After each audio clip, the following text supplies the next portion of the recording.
في إطار تنفيذ الخطة السنوية للتدريب القتالي للقوات المسلحة، نفذت القوات البحرية المصرية عددا من الأنشطة القتالية ذات النوعية الاحترافية، والتي تهدف إلى فرض السيطرة البحرية على المناطق الاقتصادية بالبحر وتأمين الأهداف الحيوية في المياه العميقة. نفذ تشكيل بحري قتالي يتكون من وحدات بحرية ذات تنوع قتالي، وعلى رأسها إحدى حاملات المروحيات طراز مسترال ومجموعتها القتالية عددا من الأنشطة القتالية والتدريبية بمسرح عمليات البحر المتوسط. وقد تضمنت تلك الأنشطة قيام إحدى الغواصات المصرية بإطلاق صاروخ مكبسل عمق سطح طراز هاربون، وهو صاروخ مضاد للسفن ويصل مداه إلى أكثر من 130 كيلومترا. وقد أكدت نجاح عملية إطلاق الصاروخ عمق سطح من الغواصة بعمق البحر مدى الاحترافية التي وصل إليها رجال القوات البحرية المصرية وأطقم الوحدات والتشكيلات المقاتلة، وقد ظهر ذلك من خلال قدرتهم على التعامل مع أحدث التكنولوجيات والأنظمة العسكرية الحديثة بدقة وكفاءة عالية لتحقيق الأمن البحري وتأمين المصالح الاقتصادية لمصر في المياه العميقة. تأتي تلك التدريبات تنفيذا لاستراتيجية عسكرية مصرية تهدف إلى تطوير القدرة على مواجهة التحديات والمخاطر التي تشهدها المنطقة. حضر مرحلة الأنشطة الختامية الفريق أحمد خالد قائد القوات البحرية. أهلا بحضراتكم بعد الفاصل. التقرير اللي تابعناه دلوقتي رصد بعض الأنشطة التدريبية العسكرية اللي قامت بها القوات البحرية المصرية النهاردة في محيط عمليات البحر المتوسط، والحقيقة إنه القوات البحرية المصرية بالذات تستحق كل إشادة، ويمكن في رأيي يعني حتى ما بتاخدش حقها في الإشادة اللي تستحقها زي القوات الجوية وكذا، لأن طول الوقت عملها في صمت وبنجاح، والضفادع البشرية والكل المنتمين إلى القوات البحرية المصرية بيقوموا بجهد عملاق، وهم زي عاملين زي الجنود المجهولين اللي طول الوقت بيأمنوا سواحلنا وكمان بيأمنوا محيطاتنا المائية الإقليمية والاقتصادية. وده جزء مهم من التدريبات العسكرية البحرية اللي اتعملت النهاردة في تأمين المحيط الإقليمي الاقتصادي والمناطق التجارية اللي موجودة في منطقة عمليات البحر المتوسط. خلونا نعرف أكثر عن هذه التدريبات وأكثر نشيد بمجهودات وكفاءة عمليات القوات البحرية من خلال هذا الهاتف، من خلال تواجد سيادة اللواء بحري متقاعد ربان نبيل عبد الوهاب. مساء الخير يا فندم. اهلا، مساء الخير. ازي حضرتك يا نبيل بيه؟ الله يخليك فندم. اولا يعني اشاده واجبه قبل الدخول في التفاصيل بقواتنا البحريه اللي في كل موقف الحقيقه بتثبت انها يعني واحد من الدروع المهمه جدا جدا جدا لقواتنا المسلحه في تامين سواحلنا ومياهنا الاقليميه سواء السياسيه او الاقتصاديه. بالظبط كده فعلا، هو ده اتجاه. هو القياده السياسيه والحمد لله مهتمه بصفه عامه بالقوات المسلحه في تطوير التسليح بتاعها. القوات البحريه بصفه خاصه هي في موقع مهم جدا في هذه الايام. يعني احنا مش الحمد لله ما فيش حرب عندنا، ويا رب ما نجيب حرب يعني، لكن دلوقتي الحرب دلوقتي كلها اقتصاديه. كل الدول بتتغول على جيرانها، وخصوصا في وقتنا الحالي والظروف اللي موجوده اللي هي زي ما تركيا عماله عملت الاتفاقيه مع ليبيا علشان يعملوا الحدود الاقتصاديه بتاعتهم سوا، وده كان تغولوا على الحدود الاقتصاديه بتاعت قبرص. صحيح. وهم عايزين يتوسعوا على قدر المستطاع. مزبوط. علشان الاكتشافات الجديده اللي في البحر. لا، والتاكيد كمان نبيل بيك انه هذا الاتفاق التركي الليبي وفقا لمعلوماتي جاء مخالفا لكل القوانين الدوليه، وكان متغولا او متجاوزا في حقوق مياه اقليميه لبعض دول المتوسط، وابرزها كان قبرص زي ما حضرتك تفضلت. بالظبط كده. ويعني مش بعيد كمان يروحوا جايين داخلين على حدودنا الاقتصاديه، فكان لازم يبقى في اشاره الى ان احنا قادرين ان احنا نحمي حدودنا الاقتصاديه. احنا بنعمل سواء في البحر الابيض او في البحر الاحمر، يعني حتى تقسيم القوات البحريه دلوقتي، حضرتك تفضلت كنت بتتكلم عن الضفادع البشريه، لواء الوحدات الخاصه. دلوقتي عاملين لواء الوحدات خاصه في البحر الاحمر، ولواء تاني منفصل في البحر الابيض. ممتاز. على اساس يبقى هنا وهنا. دلوقتي اتعمل اسطول للبحر الاحمر واسطول للبحر الابيض على اساس يحمي حدودنا الجنوبيه ناحيه السودان وهكذا، وحدودنا اللي هي على البحر المتوسط. صحيح. احنا اوريدي ابتدينا يبقى لنا حدود اقتصاديه بعيده في المياه العميقه، اللي هو زي حقل زهر. تمام. فاحنا محتاجين قوي ان احنا نقول ان احنا قادرين على حمايه حدودنا الاقتصاديه. هي في الحدود الاقليميه والحدود الاقتصاديه، وهي كمان سياده اللواء القصه في رايي المتواضع انه امتلاك مصر للسلاح، وخصوصا حرص مصر خلال السنوات الاخيره على امتلاك البسترال وبعض الطائرات وبعض الغواصات وبعض الصواريخ، مش بس للدخول في حرب. امتلاك السلاح وقوته بيبقى رساله ردع مهمه لاي حد يفكر انه يتجاوز في حقك، او ان انت قادر على تامين سواء حدودك او ثرواتك الاقتصاديه. بالظبط اللي حضرتك بتقوله. هو نوعيه السلاح اللي بقينا نستورده يعني بيتواكب مع اللي حضرتك بتقوله بالظبط. يعني لما حطينا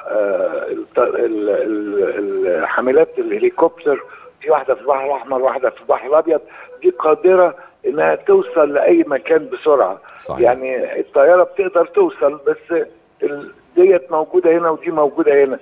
الوحدات البحريه ابتدت القدرات اللي احنا بنختارها علشان تنضم لقواتنا البحريه بتتوافق مع اللي حضرتك بتقول، اللي هو بنقصد مش حرب بقدر ما هو حمايه حدودنا الاقتصاديه. ممتاز. وبعدين كان لنا السبق في حرب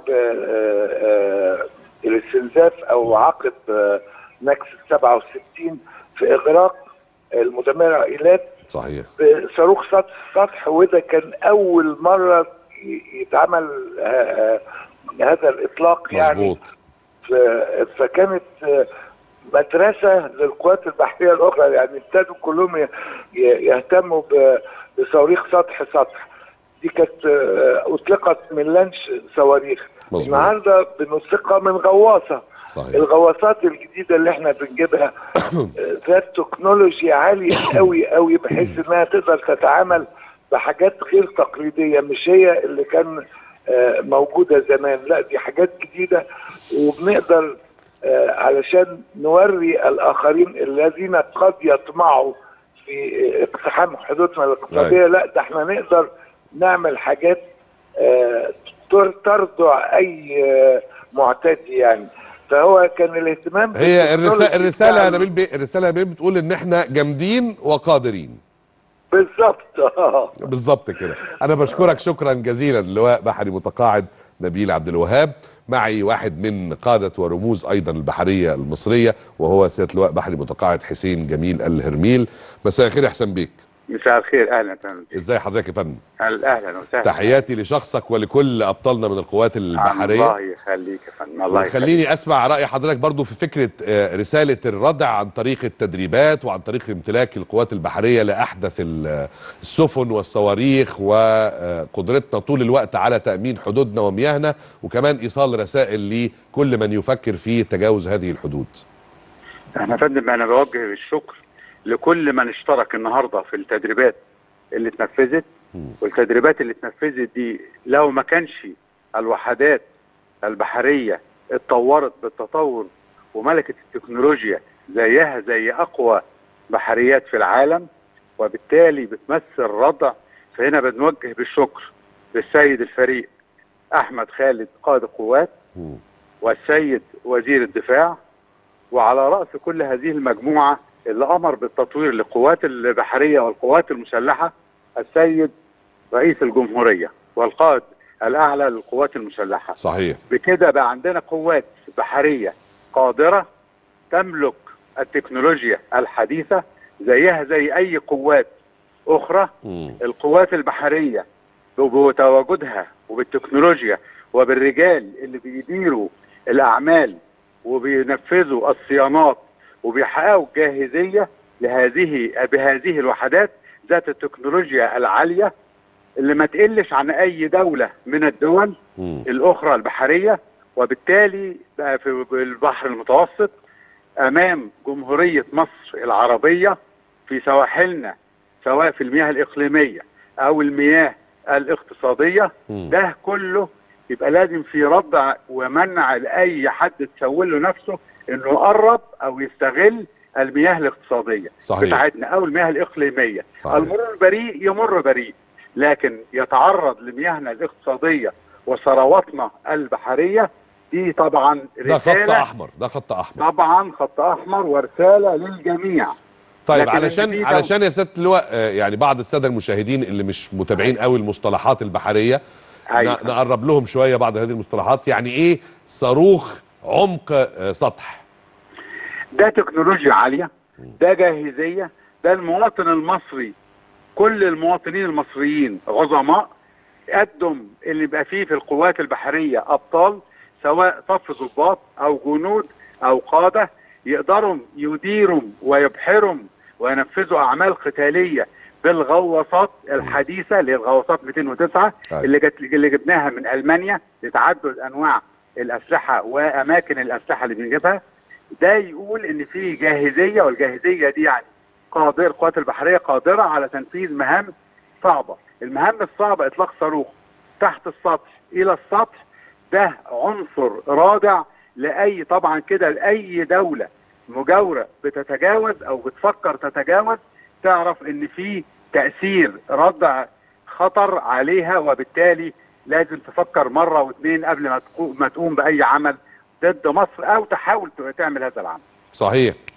سياده اللواء الهرميل، فكره التدريبات المستمره اللي بتحرص عليها مش بس القوات البحريه، كل افرع القوات المسلحه الحقيقه، واللي احنا بنحرص هنا كمان في اخر النهار على متابعتها بشكل دوري، دي بتدي اكثر من رساله. واحد، جاهزيه كل افرع القوات المسلحه والتدريب اللي بيرقى الى اعلى مستوى. رقم 2، حرص القياده السياسيه والقائد الاعلى للقوات المسلحه طبعا. والقائد العام على فكره طبعا. امتلاك احدث الاسلحه، لان في بعض الناس حضرتك لو تفتكر فترات يقول لك طب احنا ليه دلوقتي ندفع فلوس في مسترال، ليه ندفع فلوس في مش عارف طائرات ايه، ليه ندفع فلوس في مسترال يا فندم دي بتحقق اتزان في البحر لانها تستمر، لان احنا في البحر المتوسط عندنا 77 يوم في السنه لا يمكن وحده صغيره تبحر فيه. مظبوط. لكن ممكن وحدات اخرى تبحر فيه. المسترال دي بتحقق ثبات في البحر، وبالتالي عليها الهليكوبتر، وبالتالي عليها الاسلحه، وبالتالي عليها الصواريخ، وتستطيع انها تحمي المياه الاقتصاديه والمياه الاقليميه. مظبوط. حضرتك كمان كقياده بحريه مهمه تطلع الساده المشاهدين على اهميه انه فتره السلم او فتره السلام اللي احنا فيها، الحمد لله احنا مش فتره حرب مع حد،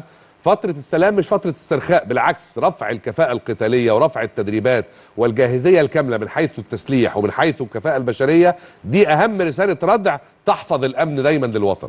احنا يا فندم عشان يبقى القوات جاهزة بصفة مستمرة، فلازم دايما ده التدريب ده بيخليها جاهزة لتنفيذ أي أعمال، والأعمال بتيجي مفاجأة أو مخططة من دول أخرى ضد جمهورية مصر العربية للتطور اللي حصل في مصر النهارده، للاهتمام بجمهوريه مصر العربيه بكل التطورات اللي حصلت عندنا. حصلت عندنا حاجات كتيره جدا، فبالتالي كمان لازم نحمي نفسنا. وظهرت عندنا ثروات زي الغاز اللي ظهر في البحر المتوسط، صحيح. واللي ان شاء الله هيظهر في البحر الاحمر. صحيح. فبالتالي يبقى لازم عندنا قوات بحريه وقوات مسلحه قادره على تنفيذ اعمال الردع اولا، ثم منع او تدمير اي وحدات تخش في حدودنا الإقليمية أو الاقتصادية أو البرية. وده كلام مهم، لأنه حضرتك طبعا أفقه مني، حروب أكثر منها سياسية واستعمارية. الحروب القادمة هتبقى حروب على الثروات والكنوز والموارد. فالدولة القوية اللي جيشها قوي هو اللي يستطيع أنه يحمي حدودها ومواردها وثرواتها. الدولة اللي جيشها قوي واللي المواطن بتاعها مقتنع أنه لازم يدافع عنها كويس ومعنوياته عالية، لأن الحرب الجيل الرابع والجيل الخامس بتأثر في المعنويات. صحيح. الشعار كان اسمه ايه يا سيادة اللواء؟ كان ايه؟ وحوش في البحر اسود في اسمه ايه؟ بيقولوا ايه؟ القوات البحرية وحوش في البحر كله. طبعا. طبعا في البحر كله. في البحر كله، معنى وتحت البحر. ايوه. وتحت البحر، معنى كلامنا أيوة. انه بحريتنا الحمد لله جامده وبحرنا امنه، وان شاء الله ان شاء الله امنه باذن الله. ثقه المصريين في جيشهم بفضل الرجال الموجوده، بفضل الرجال الموجوده. صحيح. بشكرك لازم شكرا نوجه جزيلا. الشكر الاصغر واحد لاكبر واحد. ده كلام مظبوط وبتضامن مع حضرتك في هذا الشكر، وفي دعواتنا الخالصه لرجالنا في القوات المسلحه بان هم طول الوقت درعنا وسيفنا اللي احنا مطمئنين وامنين بسببهم بعد ربنا سبحانه وتعالى. شكرا جزيلا. اللواء الهرميل واحد من ابطال قواتنا البحريه. ده كان التقرير ودي كانت المتابعه اللي عملناها في اخر النهار سواء بالتليفونات او بالمعلومات علشان نطمن حضراتكم على ان قواتنا البحريه وقواتنا المسلحه بصفه عامه على اتم جاهزيه في مساله السلام قبل الحرب، وانه تسليحنا وكفاءتنا البشريه قادره على انها تدينا رساله اطمئنان في حمايه حدودنا ثم حمايه مواردنا وثرواتنا. فاصل وبعد الفاصل نرجع نكمل.